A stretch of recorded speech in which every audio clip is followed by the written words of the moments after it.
दोस्तों graphic design के जो दो बहुत ही फंडामेंटल और बेसिक कॉन्सेप्ट्स हैं, आज हम उनके बारे में बात करने जा रहे हैं। वो हैं एलिमेंट्स ऑफ डिज़ाइन और प्रिंसिपल्स ऑफ डिज़ाइन। अगर आप ग्राफिक डिज़ाइनर हैं, तो आपको एलिमेंट्स ऑफ डिज़ाइन और प्रिंसिपल्स ऑफ डिज़ाइन के हवाले से ना सिर्फ नॉलेज होना ज़रूरी है, बल्कि ये भी ज़रूरी है कि आप इन दोनों कॉन्सेप्ट्स को अपने डिज़ाइंस के अंदर डेली बेसिस पे प्रैक्टिस करें। दोस्तों एलिमेंट्स ऑफ डिज़ाइन और प्रिंसिपल्स ऑफ डिज़ाइन को समझने के लिए हम एक एग्जांपल को देखते हैं। फर्ज कर लीजिए कि आपको खाने की कोई डिश तैयार करनी हो। अब आपको कौन सी दो चीज़ें उसके लिए रिक्वायर्ड होंगी। नंबर एक, आपको चाहिए होंगे इंग्रेडिएंट्स और नंबर दो, आपको चाहिए होगी रेसिपी। जी हाँ, इंग्रेडिएंट्स आपको प्रोवाइड करेंगी वो मटेरियल जिसके ज़रिए आप वो डिश बना पाएंगे, और इसी तरह से रेसिपी से आपको वो तरीका मालूम होगा जिसके ज़रिए से आप उस डिश को तैयार कर सकते हैं। तो अगर डिज़ाइन के हवाले से बात की जाए, तो एलिमेंट्स ऑफ डिज़ाइन जो हैं, वो डिज़ाइन के मान लीजिए कि इंग्रेडिएंट्स हैं, जबकि जो प्रिंसिपल्स ऑफ डिज़ाइन हैं, वो डिज़ाइन की रेसिपी है। दोस्तों बात करते हैं एलिमेंट्स ऑफ डिज़ाइन के हवाले से। एलिमेंट्स ऑफ डिज़ाइन को डिज़ाइन के बिल्डिंग ब्लॉक्स भी कहा जाता है, यानी कि ये वो मटेरियल है जिससे डिज़ाइन की बुनियाद खड़ी होती है, उसका स्ट्रक्चर जो है वो वाज़ेह होता है। दोस्तों डिज़ाइन के अंदर जो हमारे पास इंपॉर्टेंट एलिमेंट्स ऑफ डिज़ाइन हैं, वो ये हैं: dot, line, shape, space, size, colour, texture और वैल्यू। दोस्तों अब हम बात करेंगे फर्स्ट एलिमेंट ऑफ डिज़ाइन के हवाले से, यानी कि डॉट की। डॉट जो है, इसको सबसे पहला, फोरमोस्ट और सबसे इंपॉर्टेंट एलिमेंट ऑफ डिज़ाइन के हवाले से जाना जाता है।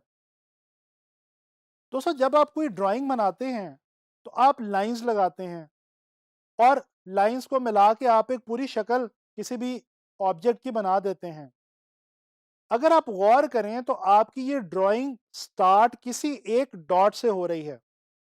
इसी तरह से आप किसी भी पेंटिंग को उठा के देख लीजिए, उसका भी जो स्टार्टिंग पॉइंट है, वो कोई एक डॉट ही होगा। Same case is with graphic design. Graphic design में हम जब भी कोई भी डिज़ाइन क्रिएट करते हैं, तो उसका जो स्टार्टिंग पॉइंट होता है, वो डॉट से ही होता है। इसी तरह से फोटोग्राफी की बात कर लीजिए। आप किसी फोटोग्राफ को देख रहे हो, उसके अंदर जो ओवरऑल आपको इमेज नज़र आता है, दोस्तों वो छोटे छोटे डॉट्स के कॉम्बिनेशन की मदद से आपको नज़र आता है।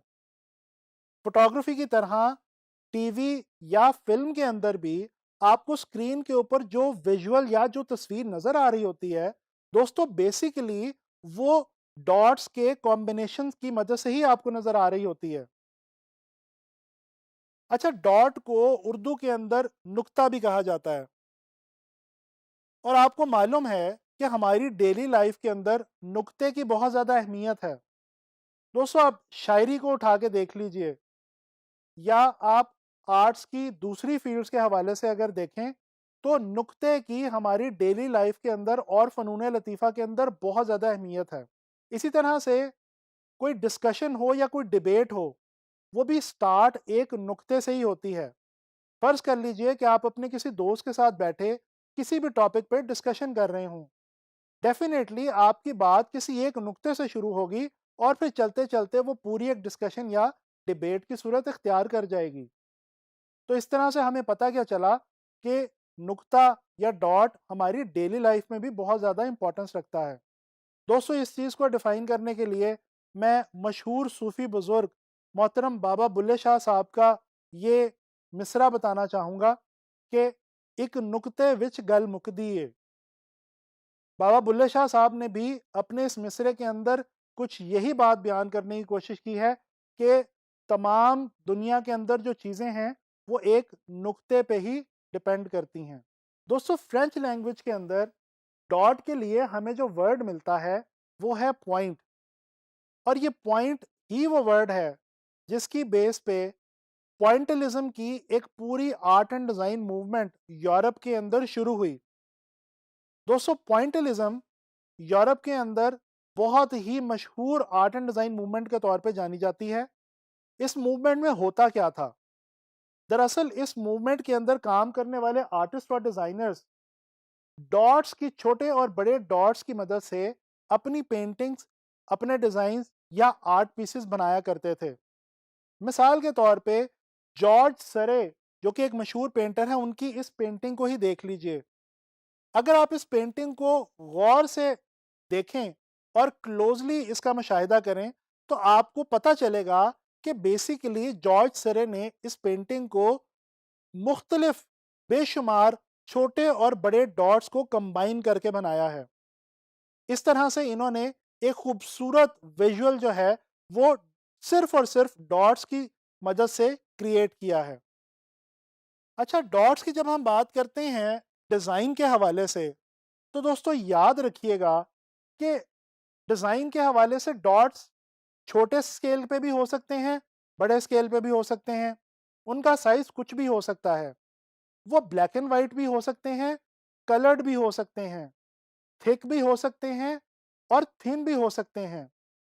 इसी तरह से डॉट्स को लेके ग्राफिक डिज़ाइन के अंदर जो एक बहुत इंपॉर्टेंट कॉन्सेप्ट है, वो है सिमेट्री और एसिमेट्री का। दोस्तों, ये छोटा सा कॉन्सेप्ट है लेकिन डिज़ाइन के अंदर इसकी बहुत ज़्यादा अहमियत है। दोस्तों, जब डॉट्स एक खास सीक्वेंस के अंदर आपस में एक दूसरे से मिलते हैं और कोई विजुअल क्रिएट करते हैं, तो इसको हम डिज़ाइन के अंदर सिमेट्रिकल कॉम्पोजिशन कहते हैं।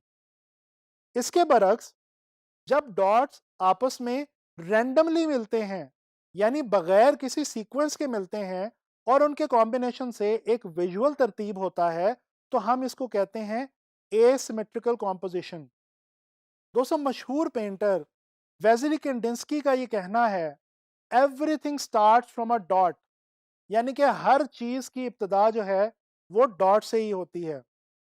तो यूं हमने ये देखा कि ग्राफिक डिज़ाइन के अंदर, आर्ट्स में, पोइट्री में, हमारी डेली लाइफ में डॉट की कितनी ज़्यादा अहमियत है।